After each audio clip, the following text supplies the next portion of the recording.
10 TV Conclave AP Roadmap presented by Intinta Arogya Sanjeevani, Delta Svari Srihari Panchathulasi Drops. Powered by RGR Herbal Hospitals. Build a healthy society. Associate sponsors KL deemed to be University Vijayawada. Radha TMT Rhino 600 Plus. Subhagruha Projects India Private Limited, Andamaina Uhaku, Pondikaina Rupam. Excella Education Group, the leading overseas EdTech company in India. Venue partner Hotel Ailapuram, Vijayawada. Tentative చేపట్టిన AP conclave కార్యక్రమానికి ఉదయం నుంచి చూసాం. వివిధ పార్టీల ప్రముఖులు, విశ్లేషకులు చాలామంది తమ యొక్క అభిప్రాయాలను వెల్లడి చేశారు. అలాగే పార్టీలు ఎజెండా ఎలా ఉండబోతోంది, ప్రస్తుతం జరుగుతున్న రాజకీయాలపై వాళ్ళ యొక్క అభిప్రాయం తెలియజేశారు. అలాగే ప్రజలకి ఏం చెప్పబోతున్నారు, ప్రజలు ఏం కోరుకుంటున్నారు అన్న అంశాలకు సంబంధించి పబ్లిక్ ఇంటరాక్షన్ కూడా జరిగింది.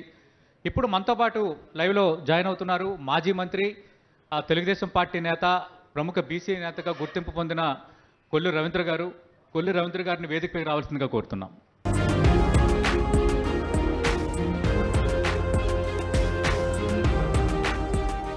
రైట్, కొల్లు రవీంద్ర గారు, ముందుగా చాలా బిజీ షెడ్యూల్ కార్యక్రమంలో ఉన్నారు. మీరు అభ్యర్థిగా ఉన్నారు మచిలీపట్నం నుంచి. ఇలాంటి బిజీ షెడ్యూల్లో కూడా మీ యొక్క సమయాన్ని కేటాయించినందుకు ముందుగా 10 TV తరఫున మీకు స్పెషల్గా కృతజ్ఞతలు సార్. థ్యాంక్ యూ అండి. రైట్, కొల్లు రవీంద్ర గారు, ఏం జరగబోతోంది? మీరు 3 సార్లు పోటీ చేశారు, ఒకసారి గెలిచారు, మంత్రి కూడా అయ్యారు. మీరు మంత్రిగా ఉన్నప్పుడు మచిలీపట్నానికి ఎలాంటి అభివృద్ధి చేశారు? ఇప్పుడు మీరు పవర్లోకి వస్తే, లేదంటే మీరు గెలిస్తే మచిలీపట్నానికి ఏం చేస్తామన్న ఒక ఎజెండాని మీరు 10 TV కాన్క్లేవ్లో ఆవిష్కరించబోతున్నారు. అందరికీ నమస్కారం అండి. నమస్తే. సతీష్ గారికి, అలాగే లక్ష్మి గారికి, అట్లాగే ఇక్కడ ఇచ్చేసిన అందరూ కూడా నమస్కారాలు. మచిలీపట్నం కాన్స్టిట్యున్సీ అంటే ఒక ప్రత్యేకమైనటువంటి పరిస్థితులు ఉన్నటువంటి కాన్స్టిట్యున్సీ. ఎందుకంటే చాలా పురాతనమైనటువంటి పట్టణం. బ్రిటిష్ కాలం నుంచి కానీ, అంతకుముందు డచ్ వారు, పోర్చుగీస్ వారు అక్కడంతా కూడా అక్కడ వర్తక వ్యాపారాలు జరిగినాయి. అలాంటి నగరాన్ని చాలా నిర్లక్ష్యం కాబడింది. బహుశా స్వతంత్రం రాకముందే ఒక గుర్తింపు ఉంది, కానీ స్వతంత్రం వచ్చాక గ్రాడ్యువల్గా గుర్తింపు కోల్పోయింది. అలాంటి దానికి తిరిగి మళ్ళీ తెలుగుదేశం ప్రభుత్వం వచ్చిన తర్వాతే మౌలిక వసతులు కల్పించే దాంట్లో కానీ కొంత అక్కడ అభివృద్ధి సంక్షేమ కార్యక్రమాలు అమలు చేయడం జరిగింది. ఇప్పటి వరకు జరిగినటువంటి ఏ కార్యక్రమాలు చూసుకున్నా టీడీపీ టైంలో జరిగినాయి. లాస్ట్ గవర్నమెంట్లో నేను యాక్చువల్గా 2009లో పాలిటిక్స్లో రావడానికి ముందు 2006లో మచిలీపట్నం పోర్టుని గోగులేరుకి తరలిచ్చేశారు, అక్కడ వాళ్ళకి అప్పచెప్పేశారు. అప్పుడు పేర్ని నాని గారు కూడా ఎమ్మెల్యేగా ఉండి నాకేం అభ్యంతరం లేదు, గోగులేరులో కట్టుకోండి అని చెప్పి ఆయన సైన్ చేశారు. ఇవన్నీ చూసిన తర్వాత ఇంకా ఈ ప్రాంతాన్ని ఉనికే కోల్పోతుందని చెప్పి భావించి ఆ రోజున మేము ఉద్యమం స్టార్ట్ చేశాం. సైలెన్స్. ఆ ఉద్యమంలో నేను కూడా కీలక పాత్ర తీసుకుని దాదాపు 100 రోజుల దీక్షలు కానీ, ఆమరణ దీక్షలు, చివరికి రాజశేఖర రెడ్డి గారు వచ్చి మచిలీపట్నంలోని పోర్టు నిర్మాణం చేస్తామని ఆయన మళ్ళీ విత్డ్రా చేసుకునే వరకు పోరాటం సాగింది. కానీ దాన్ని వాళ్ళు ముందుకు తీసుకెళ్ళ 2008లో శంకుస్థాపన చేశారు. 2014కు ముందు రకరకాలుగా జీవోలు ఇచ్చారు, కానీ ఏమీ మూమెంట్ జరగల. 2014లో 2009లో నేను ఓడిపోయినా కంటిన్యూగా 5 సంవత్సరాల కాన్స్టిట్యున్సీలో అందరినీ కలుసుకుని సమస్యలు తెలుసుకుని ముందుకెళ్ళడం జరిగింది. 2014లో నేను ఎమ్మెల్యే గెలిచాను. బాబు గారు వెంటనే పిలిచి నాకు మినిస్టర్గా, మంత్రిగా అవకాశం ఇవ్వడం, ఇవన్నీ కూడా కాన్స్టిట్యున్సీ అభివృద్ధి కోసం దాదాపు 2000 కోట్ల పైన నిధులు తీసుకొచ్చి అక్కడ Vijayawada Machilipatnam road 4 line road ఏర్పాటు చేసుకోవడంలో కానీ, మచిలీపట్నంలో G+3 హౌసెస్ 6400 ఇల్లు నిర్మాణం చేయడం కానీ, అట్లాగే అక్కడ వాటర్ ప్రాబ్లం ఉంది. ఎందుకంటే మాదంతా సముద్ర తీరం అవడం వల్ల మంచినీళ్ళకి ప్రాబ్లం ఉండేది. ముందుగా మున్సిపాలిటీలో ఫిల్టరేషన్ ప్లాంట్స్ కానీ, రిజర్వాయర్లు 8 రిజర్వాయర్లు కొత్త ఏర్పాటు చేయడం, పైప్ లైన్లు మొత్తం మార్పించడం, టోటల్ మచిలీపట్నంలో వాటర్ ప్రాబ్లం లేకుండా ఏర్పాటు చేసుకున్నాం. అలాగే ఇంకా బీచ్ అంతా కూడా డెవలప్ చేసుకుని అక్కడ బీచ్ ఫెస్టివల్స్ కానీ ఇలాంటివి కొన్ని కార్యక్రమాలు చేయటం. ఇండివిజువల్ హౌసెస్ ఒక్కొక్క ఇల్లు 2,50,000 రూపాయలతో దాదాపు 2,000 ఇళ్ళు టౌన్లో నిర్మాణం చేయటం కానీ, అలాగే రూరల్లో కూడా 1,50,000 నుంచి 2 లక్షలు హౌసెస్ రూరల్ ఇచ్చాం. అలాగే రోడ్స్, ఇంటర్నల్ రోడ్స్ కానీ, ఇవాళ గతంలో ఎప్పుడు జరిగిన bridges, Machilipatnam to Chinnapuram double line చేసాం రోడ్డు. అట్లాగే అక్కడ ఒక బ్రిడ్జ్ ఉంటే దాన్ని 30 కోట్ల రూపాయలతో బ్రిడ్జ్ నిర్మాణం చేస్తాం గుండేరు మీద. అట్లాగే కోడూరు నుంచి మచిలీపట్నం అంటే అమినిగడ్డ మచిలీపట్నం కాన్స్టిట్యున్సీకి కనెక్టివిటీ ఉంటుంది. అక్కడ దాదాపు 65 కోట్ల రూపాయలతో ఉల్లిపాలెం బ్రిడ్జ్ నిర్మాణం చేశాం. అలాగే 4 లైన్ రోడ్ మచిలీపట్నం నుంచి బీచ్ వరకు 4 లైన్ రోడ్డు సగం వర్క్ అయింది, సగం ఇంకా చేయాల్సింది ఉంది. బైపాస్ రోడ్ అని ఇలా పెద్ద ఎత్తున కాన్స్టిట్యున్సీ అభివృద్ధి కార్యక్రమంలో చేయటం, అలాగే పోర్టు వర్క్ కూడా కావాల్సినటువంటి భూసేకరణ కోసం ఆ రోజున ల్యాండ్ పూలింగ్ కానీ ల్యాండ్ పర్చేస్ స్కీమ్ అని ఇలా 3 స్కీమ్స్ తీసుకుని 25 లక్షల రూపాయలు. యాక్చువల్గా గవర్నమెంట్ రేటు 6 లక్షలు 7 లక్షలు ఉంది. దాన్ని 2.5 టైమ్స్ ఇస్తారు. అంటే మహా వస్తే 14-15 లక్షలు వస్తుంది. కానీ బాబు గారితో మాట్లాడి 25 లక్షల రూపాయలు వాళ్ళకి ఇప్పించి, రైతులకు ఇప్పించి వర్క్ స్టార్ట్ చేసాం. కానీ వీళ్ళు వచ్చినాక ఆ వర్క్ ఆపేశారండి. Yes sir. Yes, అంటే అంటే మచిలీపట్నం పోర్ట్ అంశాన్ని ప్రస్తావించారు కాబట్టి ఇంకా మిగతా అంశాల్లోకి వెళ్దాం. దాని లక్ష్మి కీలకమైనది. yes. అంటే వైఎస్ రాజశేఖర రెడ్డి శంకుస్థాపన చేశారు, చంద్రబాబు నాయుడు కొబ్బరికాయ కొట్టారు, జగన్మోహన్ రెడ్డి రిబ్బన్ కటింగ్ చేశారు అన్నది ఇష్యూ. అంటే ఇప్పటికి కూడా మచిలీపట్నం పోర్టు ఇంకా సంపూర్ణ రూపం దాల్చలేదన్న ఒక ఇష్యూస్కి మీరు ఏం చెప్పబోతున్నారు సార్? మీరు కూడా అభ్యర్థిగా రంగంలో ఉన్నారు కాబట్టి. డెఫినెట్గా రాబోయే 5 సంవత్సరాలు, ఎందుకంటే లాస్ట్ టైం కూడా నేను చాలా మ్యాక్సిమం దాని మీద ఇదే పేర్ని నాని గారు అక్కడ రైతులను రెచ్చగొట్టే కార్యక్రమాలు చేశారు. 2 సార్లు జగన్మోహన్ రెడ్డి తీసుకొచ్చి రైతులకి మీరు ఎవరో ఒక్క ఎంకర కూడా ఇవ్వద్దని చెప్పి రెచ్చగొట్టే కార్యక్రమం చేశారు. అయినా కూడా ల్యాండ్ అంతా కావాల్సినంత మేము చేసాం. వర్క్ కూడా స్టార్ట్ చేసాం. మిషనరీ దింపారు, నవయుగ సంస్థ వాళ్ళని తీసుకొచ్చి వర్క్ కూడా స్టార్ట్ చేసాం. Yes sir. అది కంటిన్యూ చేస్తున్నట్టయితే 2 ఇయర్స్లో వాళ్ళు ఖచ్చితంగా పోర్ట్ కంప్లీట్ అయ్యేది.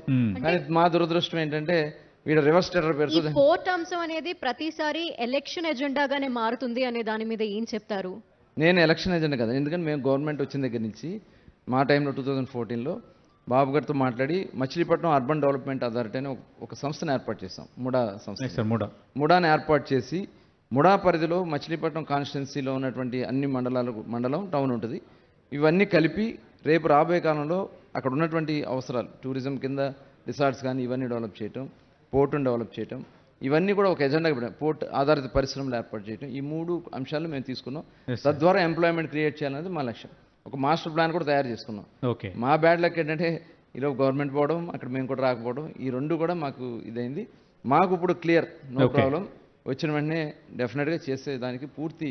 ఇప్పుడు వాళ్ళు కూడా 4 బర్తులకి దాన్ని తగ్గించారు. యాక్చువల్ 16 బర్తులు, అది 14 నుంచి 16 బర్తులకి. అది వాళ్ళు 4 బర్తులు దేనికి ఉపయోగపడుతుంది ఇవాళ? అలాగే మీరు వస్తే మళ్ళీ పాత మోడల్లోనే చేస్తారా 16 బెర్త్స్ ఇవన్నీ? డెఫినెట్గా ఒకసారి దాన్ని అంతా కూడా, అంతకుముందు అసలు పనికిరాదన్నారు, వైబుల్ కాదన్నారు. ఆ గవర్నమెంట్లో వాళ్ళందరూ అసలు వైబులే కాదన్నారు. దాన్ని ఈ స్టేజ్కి మనం తీసుకొచ్చాం. ఖచ్చితంగా డెఫినెట్ చేస్తాం. మా లక్ష్యం రాజకీయాలు కాదు, మంత్రి పదవులు కాదు, లేదా ఏదో రాజకీయాలు లబ్ధి పొందాలని కాదు. మా కాన్స్టిట్యున్సీ, నేను పుట్టిన గడ్డ మీద నేను చేయాలనే తపన, దానికోసమే ముందుకెళ్తాం. అంటే కొల్లు రవీంద్ర గారు, మచిలీపట్నం అంటే మీరు అన్నట్టుగా చాలా హిస్టారికల్ గుర్తింపు ఉంది బ్రిటిష్ కాలం నుంచి. మచిలీపట్నం లైట్ హౌస్ కానీ, టూరిజం పరంగా కానీ, ఇంకా కృష్ణా జిల్లా ఈ చుట్టుపక్కల వాళ్ళు కూడా మచిలీపట్నం వెళ్ళాలి, సముద్ర తీరంలో సేద తీరాలని ఒక రకమైన దానికి ఒక ఫీల్ ఆ పట్టణానికి. అలాంటి మచిలీపట్నంలో ఈ హత్య యత్నం తరహా ఆరోపణలు రావటం, మీ పైన కూడా కొన్ని ఆరోపణలు రావటం, ఇలాంటి వాతావరణాన్ని ఇప్పుడు ఎక్స్పెక్ట్ చేశారా? ఆ సంఘటనలపై మీ అభిప్రాయం ఏంటి? మచిలీపట్నం కాన్స్టిట్యున్సీ చాలా ప్రశాంతమైనటువంటి కాన్స్టిట్యున్సీ. ఇప్పుడు గొడవలు ఉండే కాన్స్టిట్యున్సీ కాదు. గతంలో ఎప్పుడు పూర్వం ఏమైనా ఉన్నాయో తెలియదు, కానీ తర్వాత ఎప్పుడు లేదు. ఇప్పుడు మా ఫ్యామిలీకి అసలు ఎప్పుడు గొడవలతో సంబంధం, ఒక్క కేసు కూడా లేదు. కానీ 2019కి నా మీద ఒక్క కేసు లేదు.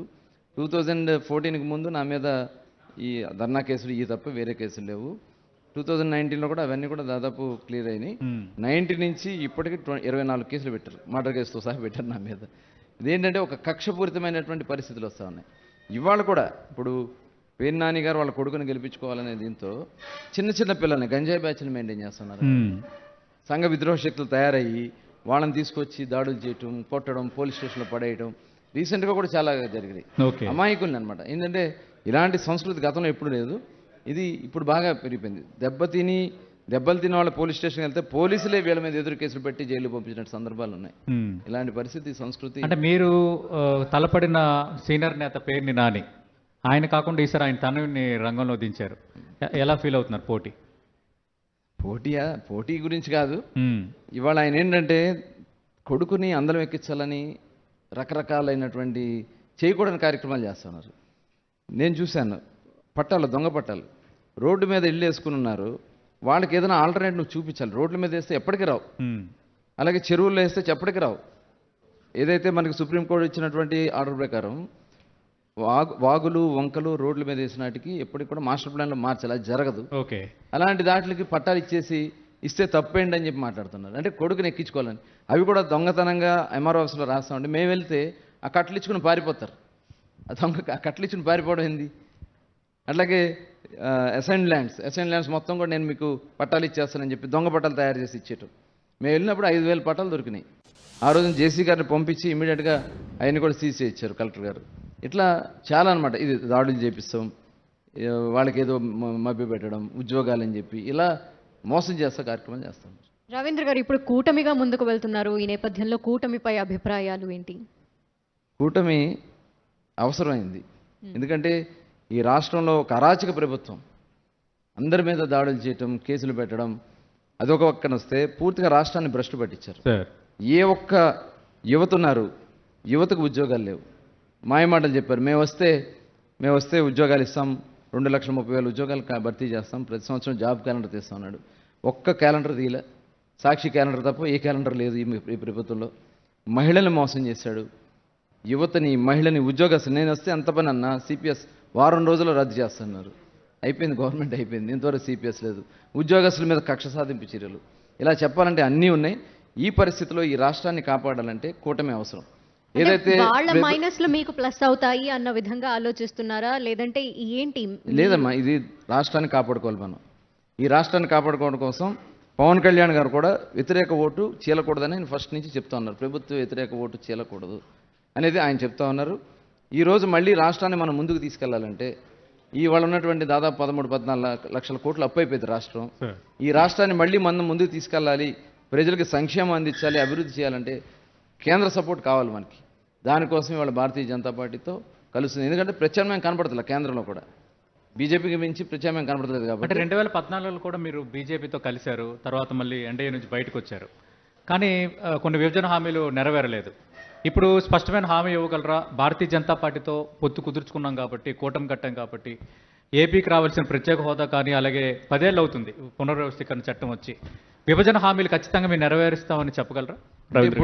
ఎప్పుడైతే వాళ్ళతో కూటమిలో కలవడానికి కుదుర్చుకున్న సందర్భంలో వాళ్ళకి ఖచ్చితంగా రేపు ఏదైనా సరే ఈ రాష్ట్రానికి అవసరమైన దాంట్లో పవన్ కళ్యాణ్ గారు, చంద్రబాబు నాయుడు గారు, బీజేపీ కూడా కూర్చుని ఇవాళ, ఎందుకంటే పురంధరేశ్వర గారు కూడా తక్కువేం కాదు, ఆవిడ కూడా కేంద్రంలో పనిచేశారు, కేంద్ర మంత్రికి పనిచేశారు, ఆవిడ ఇప్పుడు బీజేపీ అధ్యక్షురాలుగా ఉన్నారు.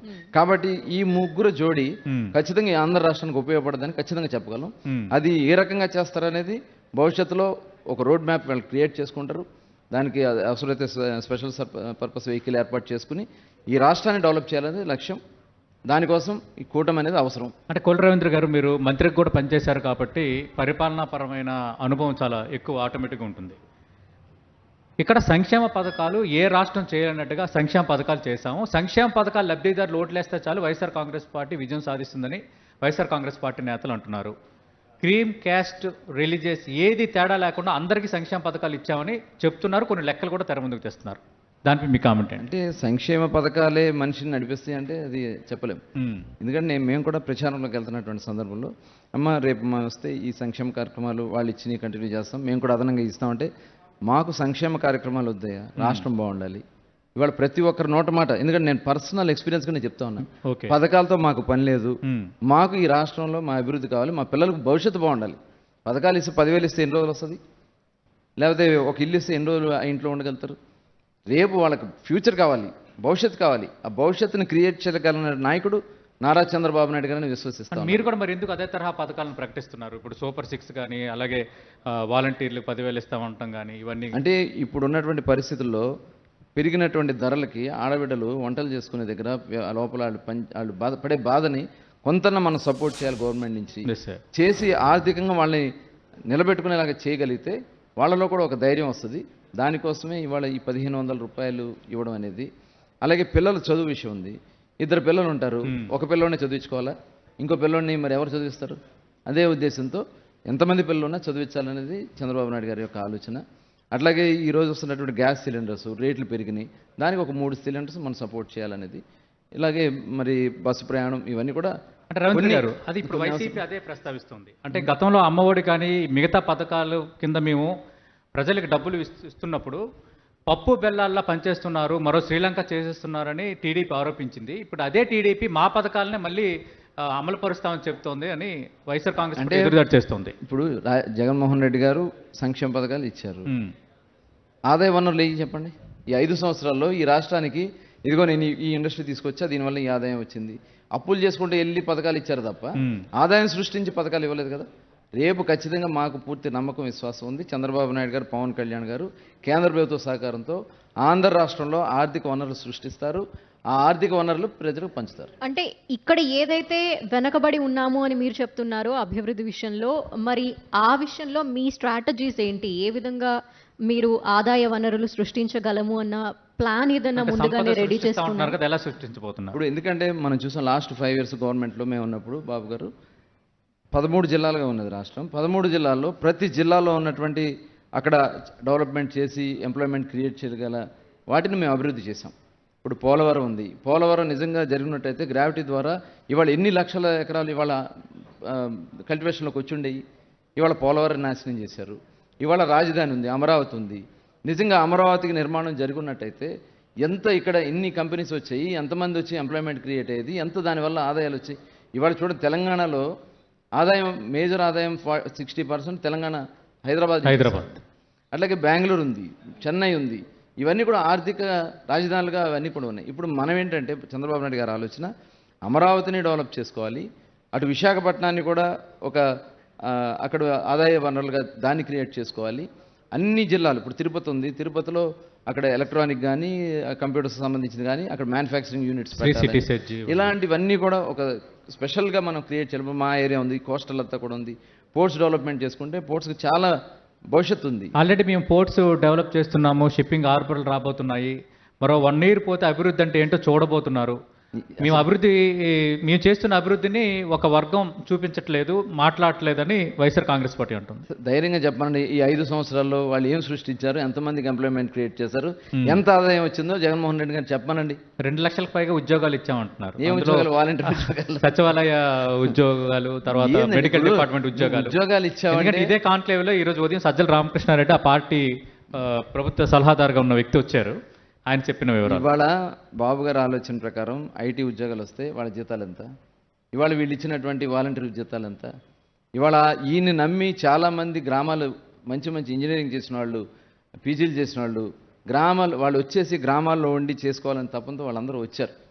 ఇవాళ వాళ్ళు అందరూ బాధపడుతూ ఉన్నారు. నిజంగా మేము మా ఉన్న ఉద్యోగాలు మేము కంటిన్యూ చేసుకుంటే 40-50 వేలు జీతాలు వచ్చాయి, ₹1,00,000 కూడా జీతాలు వచ్చాయని చెప్పి వాళ్ళందరూ కూడా మరి అదే వాలంటీర్ వ్యవస్థని కంటిన్యూ చేస్తాం, అందులోనూ వారికి మేము 10,000 ఇస్తాం, 10,000 ఇస్తాం. మేము కూడా చెప్తున్నారు, మేము ఇంకోటి కూడా చెప్తున్నాం, వాళ్ళకి స్కిల్స్ డెవలప్ చేస్తాం. ఇవాళ ఉన్న వాళ్ళని మేము తీసేయం, ఉన్న వాళ్ళని కంటిన్యూ చేస్తాం, 10,000 ఇస్తాం.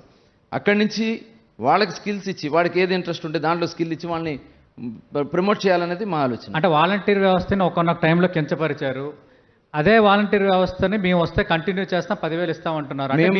మేము చెప్పిన పథకాలు మంచివే అని ఒప్పుకుంటున్నారు టీడీపీ నేతలని. మేము వాలంటీర్ వ్యవస్థని మేము కాదంటలే, వాలంటీర్ వ్యవస్థ ముందు నుంచి కూడా మేము కూడా పెట్టాలని అనుకున్నాం. బాబు గారు ఆలోచన అంటే ఉత్తినే మనం పెట్టేసి వాళ్ళకి పని లేకుండా చేయటం అనేది కాదు, మనం కూడా వాలంటీర్ వ్యవస్థను పెట్టాలనుకున్నాం. ఇప్పుడు వాలంటీర్లను పెట్టి వాళ్ళని కార్యకర్తలాగా ఉపయోగించుకున్నారు తప్ప ఇవాళ వాళ్ళందరినీ రాజీనామాలు చేయమంటే రాజీనామాలు చేయించారు. ఎందుకు చేయించారు? ఎలక్షన్ కమిషన్ ఏం చెప్పింది? ఎలక్షన్ డ్యూటీస్లో వాళ్ళకి ఎక్కడ కూడా ఇంటర్ఫీర్ కార్యక్రమాలు చేయొద్దని మాత్రమే చెప్పింది. వీళ్ళు ఎందుకు రాజీనామాలు చేయించారు? వాళ్ళకి ఫార్మాట్లు పంపించి మీరు రాజీనామాలు చేయండి అని చెప్పేసి ఈ 2 నెలల జీతం మేము ఇస్తాం, మా కార్యకర్తలాగా పనిచేయండి అని చెప్పి అంటే వాళ్ళు వాడుకుంటాక వీళ్ళని పెట్టుకుంది వాలంటీర్ని. వాలంటీర్లు ఎవరండి? ఈ రాష్ట్రంలో ఖజానా నుంచి డబ్బులు ఇచ్చినటువంటి వాలంటీర్స్ వాళ్ళు. ఇవాళ ఒక్కొక్కరికి ₹5,000 కుట్ర చేసింది. ఈసీకి నిమ్మగడ్డ రమేష్ కుమార్ చేత ఫిర్యాదు చేయించింది, దాంతో సేవలకు బ్రేక్ పడింది, దానివల్ల పెన్షన్లు సకాలంలో ఇవ్వలేకపోయాం. ఇది ఇన్సిడెంట్స్ ఎపిసోడ్ జరిగినప్పుడు వైఎస్ఆర్ కాంగ్రెస్ పార్టీ వివరణ కదండి. గవర్నమెంట్ ఎవరు పెట్టిన? సిఎస్ ఎవరు? అక్కడ ఉన్నటువంటి సర్ఫ్ ఎవరు? అంతా వాళ్ళు పెట్టిన వాళ్ళే కదా. వాళ్ళు కావాలని చెప్పి దీన్ని ప్రజల్లో వాడుకోవాలని శవరాజకీయం చేయాలని చూశారు. ఎందుకంటే నేను బాధతో చెప్తా ఉన్నా, మా కాన్స్టిట్యున్సీలో ఒక అతను పెరాలసిస్ వచ్చి అతను బెడ్ రిడన్ అయి ఉండి 4 సంవత్సరాల తర్వాత చనిపోతే అతను తీసుకెళ్ళి ఖననం చేశారు వాళ్ళు.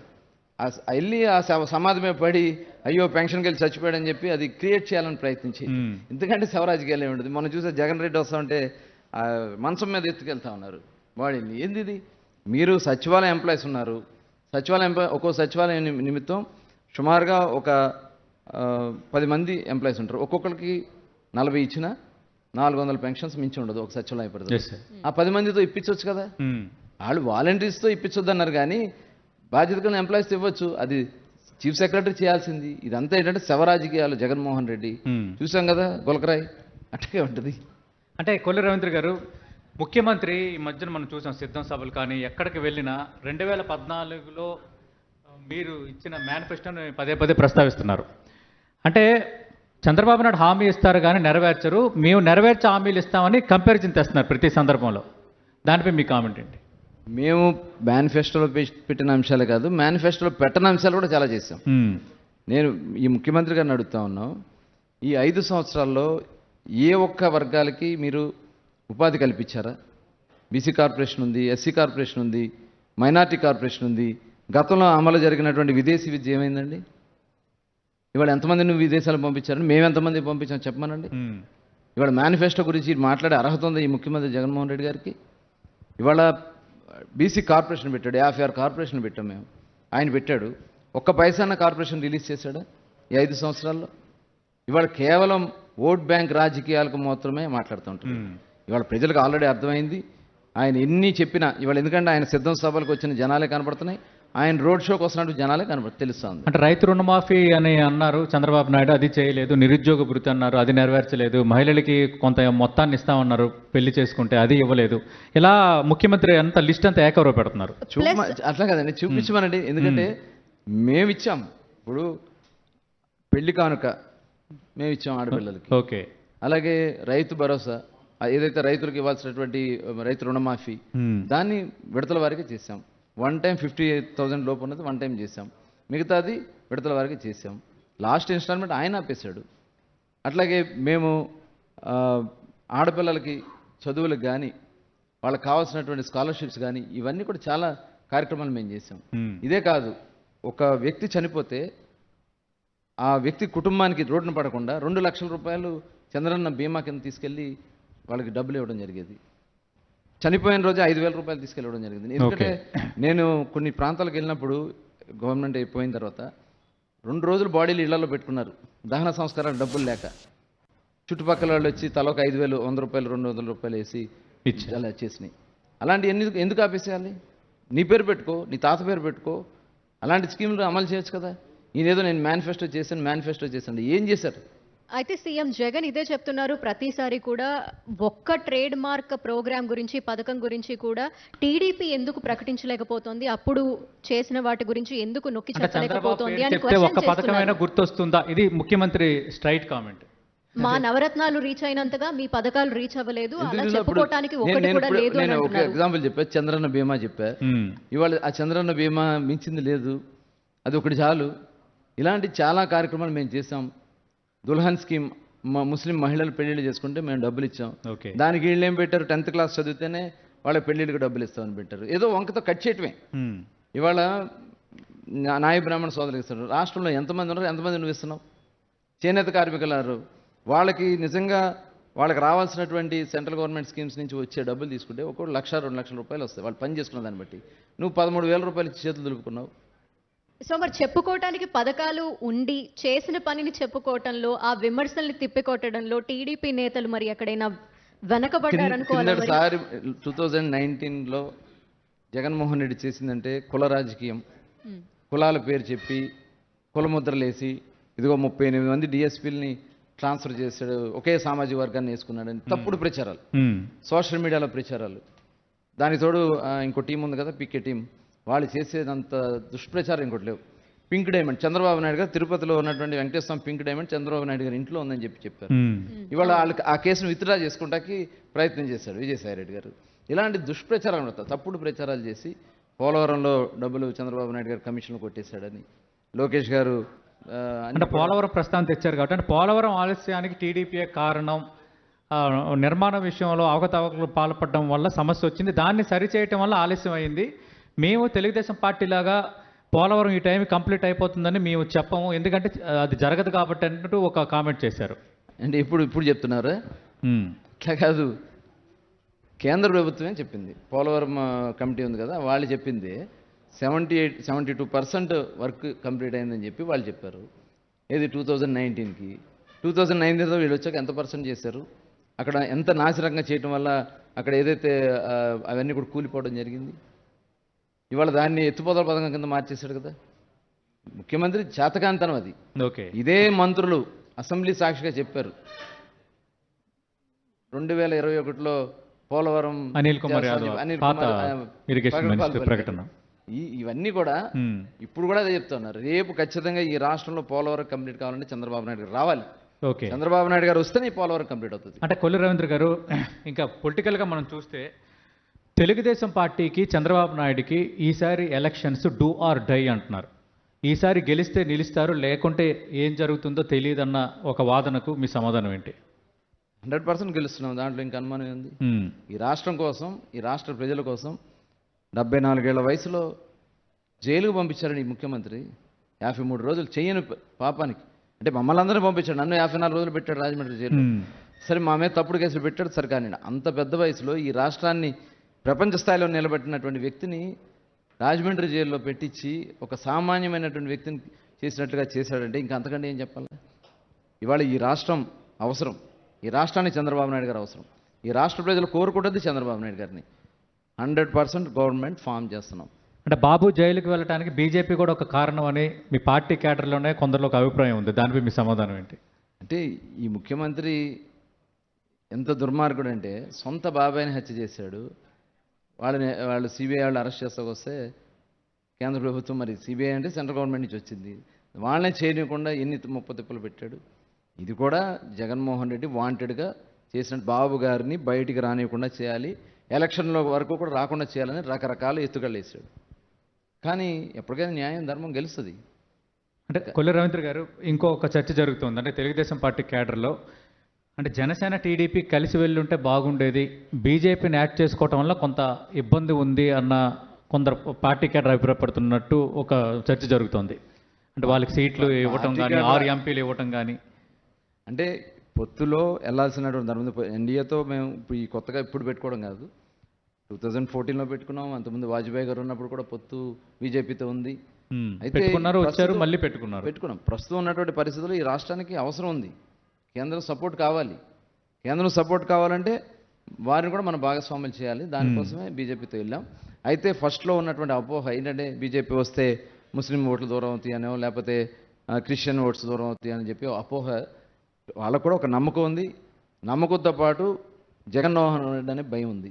ఇక్కడ ఇంట్రెస్టింగ్ ఏంటంటే మీరు కూడా రాష్ట్ర ప్రయోజనాలనే చెప్తున్నారు. అలాగే మొన్న జగన్మోహన్ రెడ్డి విశాఖపట్నంలో ఈ సిద్ధం సభకు వెళ్ళినప్పుడు ఈ విశాఖ స్టీల్ ప్లాంట్ పరిరక్షణ సమితి నేతలు కలిశారు. కలిసినప్పుడు పైనున్న కేంద్ర ప్రభుత్వం మన అవసరం పడేటట్టుగా సీట్లు రావాలని మీరు అందరూ కోరుకోండి అని ఆయన ఒక కామెంట్ చేశారు. అంటే ఇండైరెక్ట్గా రేపు పొద్దున్న ఎన్డీఏకి అవసరమైతే మద్దతు ఇవ్వడానికి తాను సిద్ధం అన్న సంకేతం క్లియర్ కట్గా ఆయన చెప్పకనే చెప్పారు. ఇప్పుడు మీరు ఆల్రెడీ పొత్తులో ఉన్నారు, ఖచ్చితంగా రేపొద్దున్న రాష్ట్ర ప్రయోజనాలు అనే కారణం చూపుతున్నారు. మీరు కూడా రేపొద్దున్న కేంద్రంలో ఎన్డీఏ అధికారంలోకి వస్తే మీరు కూడా ఖచ్చితంగా భాగస్వాములుగా ఉండే పరిస్థితి. ఎలా చూడాలి అంటే ఇక్కడేమో అధికార పక్షం కేంద్రంతో సఖ్యతతో ఉంది, భారతీయ జనతా పార్టీ పెద్దలతో సత్సంబంధాలు నెరుపుతోంది. మీరు ఆల్రెడీ కూటమి రాజకీయాల్లో భాగంగా మీరు కూడా వాళ్ళతో క్లోజ్గా ఉన్నారు. అంటే బీజేపీ ఇద్దరితో ఏమైనా నాటకాలు ఆడుతుందా? మీ రాష్ట్ర ప్రయోజనాలు పక్కన పెడితే మీ ఇద్దరి ద్వారా వాళ్ళ ప్రయోజనాలు ఏమైనా భారతీయ జనతా పార్టీ నెరవేర్చుకుంటుందా? జగన్ రెడ్డి ముసుగాట ఆడుతూ ఉన్నాడు. ఇప్పుడు మేము ఓపెన్గా వచ్చాం, జగన్ రెడ్డి ముసుగేసుకుని ఆడుతూ ఉన్నాడు, బీజేపీ ముసుగేసుకున్నాడు. మరి ఊరికే చెప్తా ఉన్నాడు అతను. అట్లా మేము చెప్తా ఉన్నాం, మేము ఓపెన్గా వచ్చాం, బీజేపీతో కలిసి వెళ్తున్నాం. మేము రేపు ఖచ్చితంగా కేంద్ర ప్రభుత్వం. బీజేపీ ముసుగాట ఆడటం లేదా?